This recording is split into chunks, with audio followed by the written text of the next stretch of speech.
د رسول کریم صلی الله علیه وسلم یو مبارک صحابي چې په ابي سلام باندې مشهور دی، د اصل نوم دی ممتور الحبشي. دی د حمص په مسجد کې ناست دی.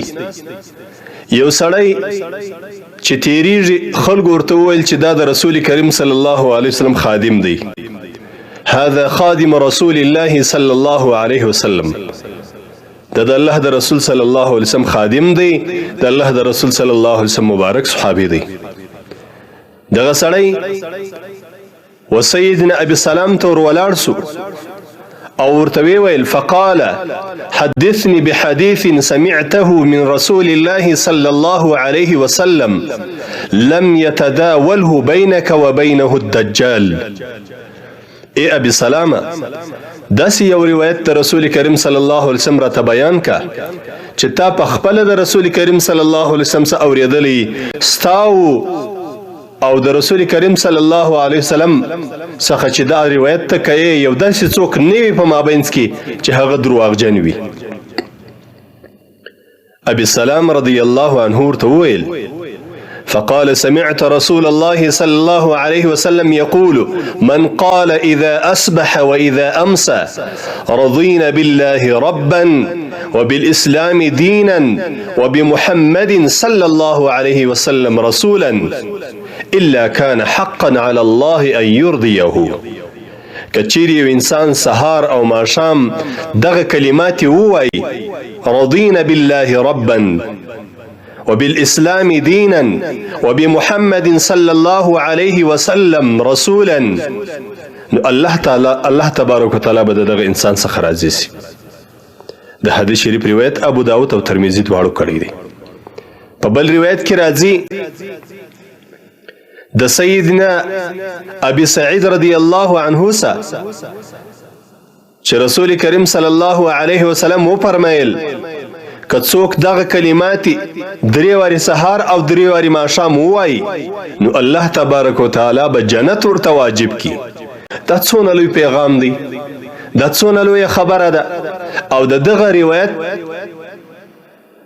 په اورېدلو کې څونه احتیاط سوی دی او د رسول کریم صلی الله علیه وسلم له طرفه څونه لویه شاهده ده یو مؤمن مسلمان ته چې په درې وارې ویلو باندې د دغه ذکر الله تبارک وتعالی د انسان څخه راضي کیږي، یا الله تبارک وتعالی جنت ورته واجبوي. یا په بل روایت کې راځي د سید منیذر چې د رسول کریم صلی الله علیه وسلم صحابي مبارک دی او په افریقا کې به اوسېدی. د مبارک فرمایلی دی سمعت رسول الله صلی الله علیه وسلم یقول، وإذا د رسول کریم صلی الله علیه وسلم څخه مې واورېدل چې ویلی من قال اذا اصبح رضيت بالله ربا وبالإسلام دينا وبمحمد نبيا فأنا الزعيم لآخذن بيده حتى أدخله الجنة. وإذا بد دغ انسان ضامن یم چې دغه انسان به زه در لاس نیسم د محشر په ورځ باندې او جنت ته به داخلوم. نو څونه اسانه کلمات دي چې په درې وارې ویلو باندې سهار او ماښام مؤمن ووایي.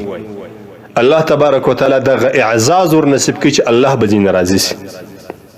د دغه کلماتو معنا دا ده چې راضي یم په دې باندې چې الله مې رب دی، او راضي یم په دې باندې چې اسلام مې دین دی، او راضي یم په دې باندې چې محمد صلی الله علیه وسلم د الله رسول دی، موږ ته راستول سوی د الله استازی دی. نو هر سهار په اخلاص باندې په محبت باندې هر نر او ښځه هر مؤمن باید چې دا کلمات ووایي رضینا بالله ربا وبالاسلام دینا وبمحمد صلی الله علیه وسلم رسولا. دا باید چې هر مؤمن ووایي. او څونه اسانه کلمات دي او څونه لوی زیری دی د الله د رسول صلی الله علیه وسلم له طرفه.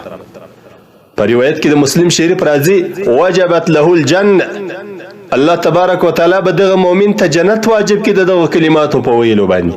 په هغه روایت کې تبرانی راځي په اسناد حسن سره لآخذن بيدي حتى ادخله الجنه، زه به دغه انسان در لاس ونیسم در هغه وخته پورې به نه لکم چې جنت ته مې نه داخل کړی. یعنې رسول کریم صلی الله علیه وسلم ضامن دی رسول کریم صلی الله علیه وسلم به دغه سړي قائد وي، رسول کریم صلی الله علیه وسلم به دغه انسان ذمہوار وي. دا سعادت الله تبارک وتعالی په دغه کلماتو موږ ته نصیب کړي. نو کچېرې موږ او تاسې دا کلمات په خپل زده کو او پر خپل اولادو باندې زده کو، نو څونه اسانه کلمات دي. دا نه یو عالم ته ضرورت شته، نه یو سبق ته ضرورت شته، دا یو پیغام دی چې درې وارې واورې دا کلمات دې زده کېږي. رضینا بالله ربا وبالاسلام دینا وبمحمد صلی الله علیه وسلم رسولا. الله تبارک وتعالی دې د ویلو توفیق موږ او تاسې ټولو ته رانصیب کړي.